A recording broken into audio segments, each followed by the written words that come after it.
बिना उनके नाम के, बिना उनके चरणों के ब्रह्मबोध होना संभव है, क्योंकि सोई जाने जहि देहु जनाई। आत्मस्वरूप प्रभु जब अपना अनुभव करा देते तभी जानता है। अपने लोग वृंदावनवासी प्रिया प्रीतम के उपासी है। पूर्ण अनन्य होना भक्ति के, कोई अन्य मिलावट नहीं, संपूर्ण ज्ञान आपको हो जाएगा। वो दिव्य वैराग्य होगा जहां कोई भी भोग आपको कभी परास्त नहीं कर सकता। देखो, बड़े बड़े त्यागी जन देखे गए, कभी कभी वार्ता में उनका त्याग झलकता है। देखा, तुम क्या समझते हो, नौकर चाकर थे, इतना इतना ऐसा ऐसा ये त्याग कर, जानते हो हम किस उसमें पद में थे, इतना ऐसा सब। उसके प्रति यदि महत्व बना हुआ है, आप एक लंगोटी लगाए हुए हो, तो आप सच्चे त्यागी नहीं हो। और यहां भक्ति कैसा त्याग कराती है, वमन की भांति। वमन, उसका महत्व ही खत्म। वमन त्यागने का कोई महत्व होता है? मल त्याग का कहीं पोस्टर मिला है आज तक किसी का लिखा हुआ कि आज हम 300 ग्राम मल त्याग कर आए? ऐसा कहीं मिला है? मलवत संसार का त्याग, वमनवत भोगों का त्याग, ब्रह्मलोक तक के भोग वैभव को विषवत त्याग, यह है भक्ति का चमत्कार। ब्रह्मादिक के भोग सब विष सम लागता है। अभी पीछे चर्चा में सुना पूज्यपाद श्री रूप गोस्वामी सनातन गोस्वामी की महिमा का वर्णन श्री नाभा गोस्वामी जी कर रहे, तो बोले वमन वांत की तरह, वमन की तरह उन्होंने भोगों को त्याग दिया। गोस्वामी तुलसीदास जी कह रहे, रमा बिलास राम अनुरागी तजत बमन जन जिमि बड़ भागी, कि वो उल्टी के समान, बमन के समान त्याग देते हैं। बहुत आनंद का विषय कि हमें भक्ति का मार्ग मिला है। पूर्ण अनन्य होने की जरूरत है, ये बात बैठा लीजिए। ना इसमें योग की जरूरत है, ना इसमें कर्मकांड की जरूरत है, ना इसमें ज्ञान कांड की जरूरत है। आप भक्ति का आश्रय लीजिए, सम्यक कर्मकांड प्रकाशित हो जाएगा। जब तक उपासक का शरीर स्वस्थ है, इंद्रियां बलवान है, तभी तक आप ऐसी स्थिति प्राप्त करने का उपाय कर लीजिए जो निरंतर भगवत चिंतन स्वाभाविक चलने लगे। यदि आप ऐसी स्थिति में विषय भोगों में समय नष्ट कर दें कि अभी तो यौवन अवस्था है, खूब खेलो कूदो, संसार के दृश्यों में आनंदित रहो, तो जब आपका शरीर रोग से ग्रसित होगा या किसी घटना से आपका शरीर किसी तरह अंग भंग हो गया, कोई भयानक आपके साथ विपत्ति आ गई, तो आप फिर भगवत स्मरण नहीं कर सकते। महापुरुषों के अनुभव हैं। अगर सुख में आपने हरि का स्मरण करने का अभ्यास नहीं किया तो दुख में नहीं हो सकता। जब आप देखो इस उपासना पद्धति में लगे हुए तो थोड़े थोड़े सी प्रतिकूलता हमारे चिंतन को खींच लेती है, तो जो भयंकर प्रतिकूलता आ जाए, कहाँ भजन रहेगा अपने लोगों में। फिर जो एकदम भक्ति रहित है उनकी दुर्दशा का क्या चिंतन किया जा सकता है कि वो किस कोटि के दुखी होंगे। सावधान होकर के जीवन की धारा को स्वस्थ रहते हुए प्रभु में पूर्ण रूप से लीन कर दो, फिर कैसी भी परिस्थिति आवे कोई परवाह नहीं रहती। अभी सावधान। बड़े बड़े महापुरुष इस बात के लिए उच्च स्वर से अपनी वाणियों में गायन किए हैं कि जब तक आपका शरीर, तभी तक मन प्रभु में लगा सकते हो। नहीं, जहां शरीर रोगी हुआ, जहां विपत्ति आई, जहां कोई घटना घटी और प्रभु से अपनापन हुआ नहीं, तो जिनका आश्रय लिया वो सब दुखालय शाश्वतम वाले हैं। फिर आपकी दशा क्या होगी? दुर्दशा में बदल जाएगी। आप सदैव जलते रहेंगे, क्लेशित रहेंगे, आपका रोना मिट नहीं सकता, अंदर आप सदैव ताप से तापित रहेंगे। सावधान, ये मनुष्य जन्म केवल उस ताप से मुक्त होकर महाआनंद में डूबने के लिए है। ये जितने भोग विलास हैं ये प्रारब्ध के अनुसार अन मांगे आगे आवेगो जीव पल लागे पल को। श्री स्वामी हरिदास जी महाराज कह रहे हैं, केवल आपका कर्तव्य है हरि भज छाण न मान नर्तन को, मति बंछे रे मति बंछे तिल तिल धन को, अन मांगे आगे आवे गो जीव पल लागे पल को, कहे हरिदास मीच जीव आवे त्यो धन है आपन को, हरि भज रे छाण न मान नर्तन को। इस मनुष्य शरीर को प्रभु ने केवल भगवत आनंद प्राप्ति के लिए दिया है, और विषय तो अपने आप आ जाएंगे, आप चिंता मत करो। वो कह रहे हैं योगक्षेमम वहाम्यहम्, आप उचित कर्तव्य कर्म करते हुए जिसमें भगवत विस्मरण ना हो, आप केवल अपनी भगवत यात्रा पूर्ण करने का चिंतन करो, वो योगक्षेमम वहाम्यहम्, अखिल लोकों का विश्वंभर ठाकुर आपकी अपने आप व्यवस्था करता रहेगा। सच्ची मानिए ये सारी सृष्टि उसके संकल्प से चल रही है, आपका भी शरीर उसी के संकल्प से चल रहा है, लेकिन आप अहंकार से युक्त हो गए तो त्रिगुण से प्रेरित होकर शुभ अशुभ कर्मों के धारा में पड़ गए, बार बार जन्म बार बार मरण। यदि आप अपने अहम को प्रभु के चरणों में समर्पित कर दे तो यंत्र की भांति चेष्टा होती रहेगी और आप उस कर्ता भाव के ना होने के कारण भोक्ता नहीं बनेंगे, आप जीवन मुक्त हो जाएंगे। हरिराम व्यास जी कह रहे, जब सुख में तुमने हरि सुमिरन नहीं किया तो दुख में क्या तुम भजन कर सकते हो, क्या तुम भगवत स्मरण कर सकते हो। उपासक को चाहिए कि सुख में ऐसी वृत्ति बना ले प्रभु के चिंतन की कि भारी से भारी दुख आने पर भी प्रभु का विस्मरण ना हो। जिस उपासक का सतत स्मरण चलने लगता है तो फिर हरि उसका भजन करने लगते हैं। आहा, भरत सरिस को राम सनेही, जग जप राम राम जप जेही। अगर भरत जी राम राम जप रहे तो राम जी भी जप रहे, भरत भरत श्री भरत श्री भरत। ये थामाम प्रपद्यन्ते तास्तते भजाम्यहम्। जब आप अपने को पूर्ण रूप से प्रभु के चरणों में समर्पित कर दिया तो प्रभु अपने आप को आपको दे दिया। ऐसा कोई दानी नहीं है, इसीलिए अति उदार करुणा वरुणालय हमारे प्रभु हैं। अपने आप का दान कर देते, अपने आप को दे देते।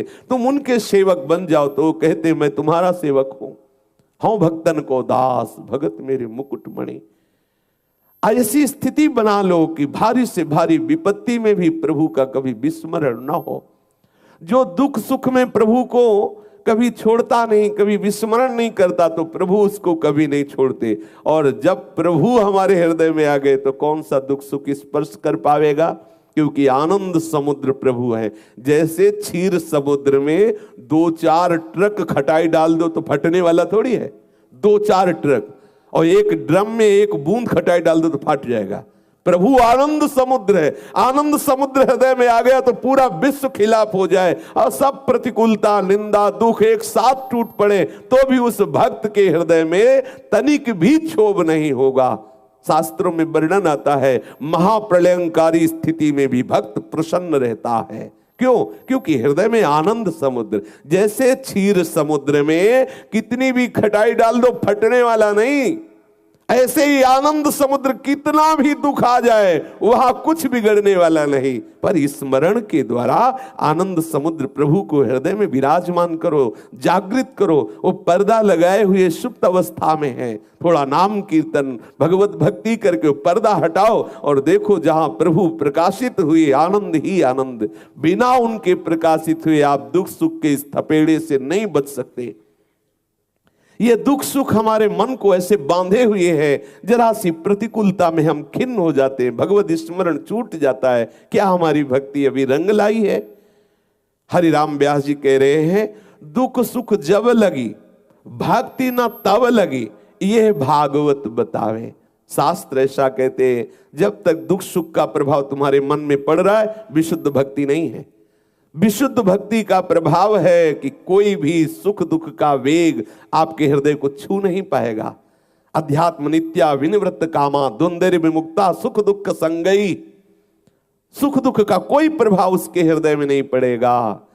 देखो अपने लोगों की स्थिति क्या ऐसी भक्ति में है कि हमें सम्मान प्रिय न लगे, अपमान अप्रिय न लगे, कोई भी अनुकूल परिस्थिति में हर्ष ना हो, प्रतिकूल परिस्थिति में शोक ना हो, ना कुछ सुखद रह गया है ना कुछ दुखद रह गया है, सदैव आनंद ही आनंद। सदा भक्तों के हृदय में आनंद रहता है। क्या अपने हृदय में ऐसी स्थिति है? नहीं है तो बेचैन हो जाइए ऐसी स्थिति प्राप्त करने के लिए। और उसका उपाय है संतों का संग करके निरंतर भगवत स्मृति जागृत करना। एकमात्र भगवत स्मृति जागृत, सब कुछ हो जाएगा। तुम्हें अन्य चिंता बिल्कुल नहीं करनी। इसीलिए आज के सत्संग में सबसे पहले वर्णन हुआ, सबला भक्ति का आश्रय लिए हो। भक्ति पुष्ट होती है हरि स्मरण से। आप हरि स्मरण पर ध्यान दीजिए, सारी स्थितियां आपकी जागृत हो जाएंगी। एक जगह पढ़ा कि जितने सुदर्शन जय विजय नंद सुनंद आदि ये दिव्य सर्व सामर्थ्यशाली भगवत पार्षद हैं, जिसके मुख से निरंतर नाम चलता रहता है, ये सदैव उसके अंग में विराजमान रहते हैं। जितने भगवत पार्षद है उस नाम जापक के अंग में विराजमान रहते हैं। जितनी दिव्य शक्तियां हैं सब उसकी सुरक्षा में रहती हैं, जो हरि का सदैव नाम स्मरण करता रहता है। भक्ति की परिपक्वता दिखाने के लिए, जगत में अपने भक्त की महिमा प्रकाशित करने के लिए प्रभु कोई लीला करे, वो बात अलग है। नहीं, जिसके मुख में नाम चलता है, बड़ा आनंद मिला इस बात पढ़ करके कि जितने भी भगवत पार्षद है वो सब उसके अंग में विराजमान। इसीलिए भक्तों को दिव्य चिदानंद शरीर वाला कहा जाता है। दिव्य शब्द भगवत पार्षद उसके शरीर में प्रकाशित हो जाते हैं, दिव्य शक्तियां उसकी रक्षा में रहती है, जो सदैव भगवत स्मरण परायण रहता है। सब वैभव ज्ञान का, वैराग्य का उसके हृदय में जागृत हो जाता। आप केवल एक बात पकड़िए, हमें सबला भक्ति का प्रकाश अपने हृदय में करना है। महाबलशाली भक्ति जिसके अधीन प्रभु है। प्रभु को भक्ताधीन कहा गया है।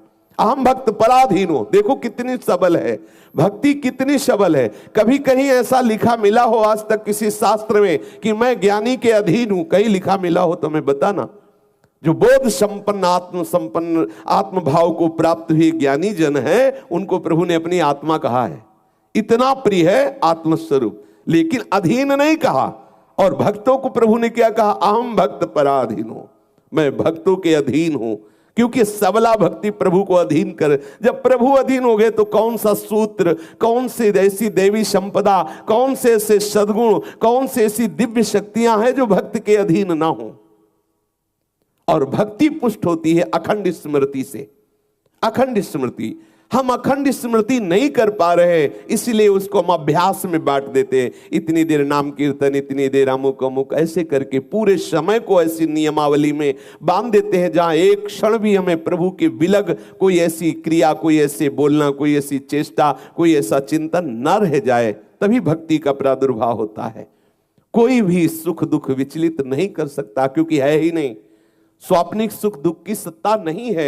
इसे जो हम सत्य माने हुए हैं, ये हमारे ऊपर प्रभाव डाल रहा है। जिस दिन ऐसा मान लोगे कि इसकी सत्ता ही नहीं, प्रभाव बिल्कुल नहीं होगा। सच्ची मानिए, जब हम किसी वस्तु को सत्य मानकर उसको उठाते हैं तो सुख होता है। जब मान लेते हैं झूठी है, ये व्यर्थ है, ये नकली है, उसी समय छोड़ देते हैं। ये सारा संसार नकली है जिसे हम सुख मानकर भोग रहे हैं। अनंत जन्म हो गए भोगते भोगते, अगर असली होता तो स्वाद मिल जाता। आज तक कोई अनुभव नहीं, वही बस भोगने की लालसा, बार बार भोगने की। कब तक भोगते रहेंगे? प्रहलाद जी कह रहे हैं, चबाए हुए को चबा रहे हैं, भोगे हुए को भोग रहे हैं, पिसे हुए को पीस रहे हैं। महाराज, आपकी कृपा के बिना कैसी दुर्दशा जीव की है, सावधान हो जाइए। दुख सुख का ये अनुभव करने वाला मन जब तक सावई मनः कृष्ण पदारविंदयो, तब तक बचत होने वाली नहीं। इस संसार चक्र के पिसने से हम बच नहीं सकते। हमारा मन तदाकार हो जाए, सच्ची बात मान लीजिए। और बहुत सरस है भक्ति, ज्यादा प्रयास करने की आवश्यकता नहीं है, क्योंकि इसमें प्रभु का सहयोग होता है। इसमें प्रभु कृपा करके वैष्णव स्वरूप से, संत स्वरूप से, गुरुदेव स्वरूप से हाथ पकड़ लेते हैं। तेसा महम समुद्धरता मृत्यु संसार सागरात। और ज्ञान में स्वयं चलना होता है। अगर चूक गए तो गिरे। ज्ञान के पंथ कृपान के धारा, परत खगेश लगे नहीं बारा। और यहां करो सदा तिनके रखवारी, जिम बालक राखे महतारी। भागवत में एकादशी स्कंद में योगेश्वर जन कह रहे हैं, आंख मूंद के दौड़े तो भी नहीं गिरेगा, क्यों? हरि पकड़े रहते हैं। आंख मूंद के दौड़ने पर भी भ्रष्ट होने के चांस नहीं। और भागवत में ही ब्रह्मा जी कह रहे हैं, मैंने देखा है बड़ी बड़ी ऊंची स्थितियों को प्राप्त को भ्रष्ट होते हुए। ब्रह्मा जी कह रहे हैं, ब्रह्म स्तुति में कह रहे हैं, मैंने देखा है उनको जो अपने ज्ञान के अभिमान में, उनको गिरते हुए देखा है। इसलिए प्रभु की भक्ति का आश्रय, भक्ति का स्वरूप है निरंतर सुमिरन। हरिराम ब्यास जी कह रहे, दुख सुख जब लगी भक्ति न तब लगी, यह भागवत बतावे। जब तक दुख सुख के तुम भोक्ता बने हुए हो, तब तक तुम्हारे हृदय में विशुद्ध भक्ति जागृत नहीं हुई। विशुद्ध भक्ति जागृत हो जाएगी तो दुख सुख का कोई भी प्रभाव आपके हृदय में नहीं पड़ेगा। एक भक्त के चरित्र को पढ़ा, वो अपने जप संख्या में बैठे हुए थे। कुछ भक्तों के नियम होते हैं, ठाकुर की इतनी दंडवत करनी है, ठाकुर का इतना नाम जप करना है, इतनी परिक्रमा करनी है, इतना पाठ सुनाना है, वो एक नियम होता है। तो जप नियम में बैठे हुए थे, एक ही पुत्र था, सूचना मिली कि पुत्र पधार गया है, तो उनका पधार तो गया ही है, अब हम जप में हैं, पूरा जप हो जाए तब कोई फर्क नहीं। जब पूरा जप हुआ, आराम से उठे, नाम कीर्तन करते हुए अंतिम संस्कार किया। लोगों ने कहा कि आपको रोना नहीं आ रहा? बोले क्यों रोना आवे? रोना तब आता है जब अपनी कोई वस्तु जाए। अरे वो प्रभु का था, प्रभु जितने समय के लिए सेवा के लिए भेजे थे उतने समय के लिए आया, फिर गया प्रभु के पास, हमें क्यों रोना? वो हमारा होता तो रोते, वो तो प्रभु का है। ये भक्ति होने के कारण दुख सुख का कोई प्रभाव नहीं पड़ता। सच्ची मान लीजिए, भारी से भारी दुख भी उसके लिए आनंद का विषय होता है, क्योंकि दुख सुख का भोक्ता मन प्रभु के चरणों में लगा होता है। यदि हमें दुख सुख व्याप रहा है तो अभी विशुद्ध भक्ति नहीं आई, ये हृदय में देख लीजिए।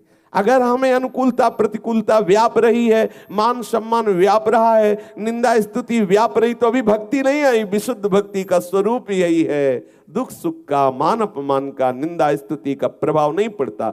सेवक जी ने कहा, शत्रु मित्र सम जानी, मान मान अपमान सम, दुख सुख लाभ न हानि, यह जो कृपा हरिवंश की।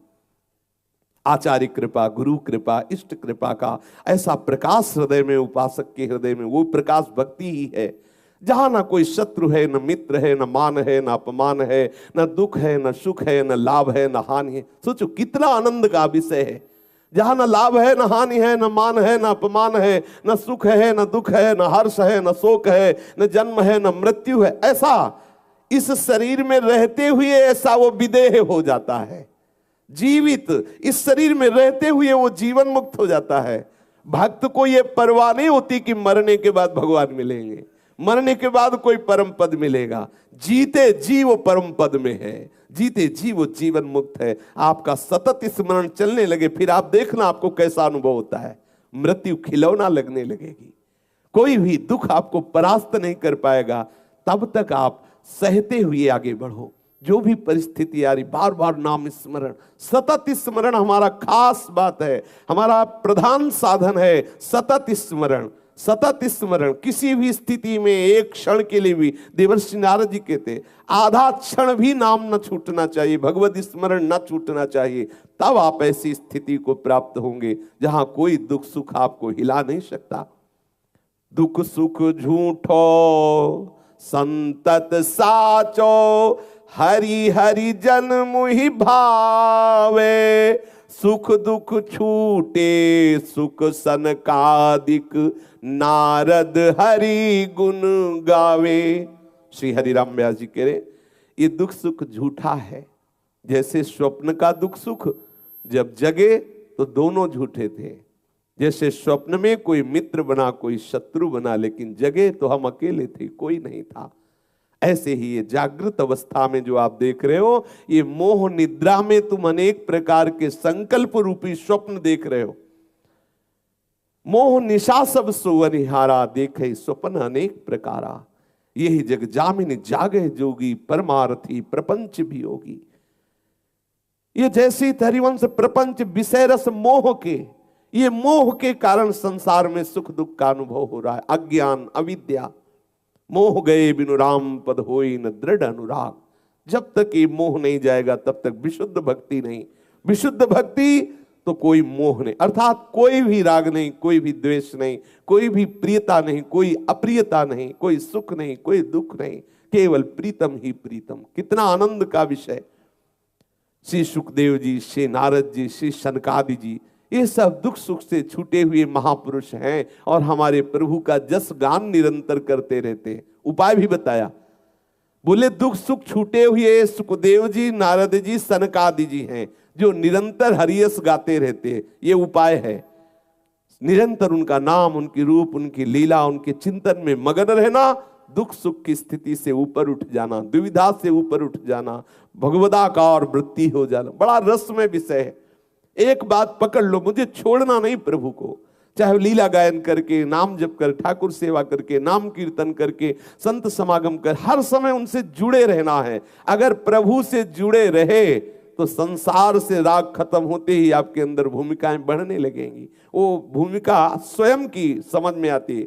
श्री हरिवंश प्रमाण मनम, आपके मन में प्रमाण आ जाएगा आप किस भूमिका के उपासक हैं, कितना प्रभाव संसार का आपके ऊपर पड़ रहा है, कितना प्रभु का पड़ रहा है, ये उपासक को जांचते रहना चाहिए।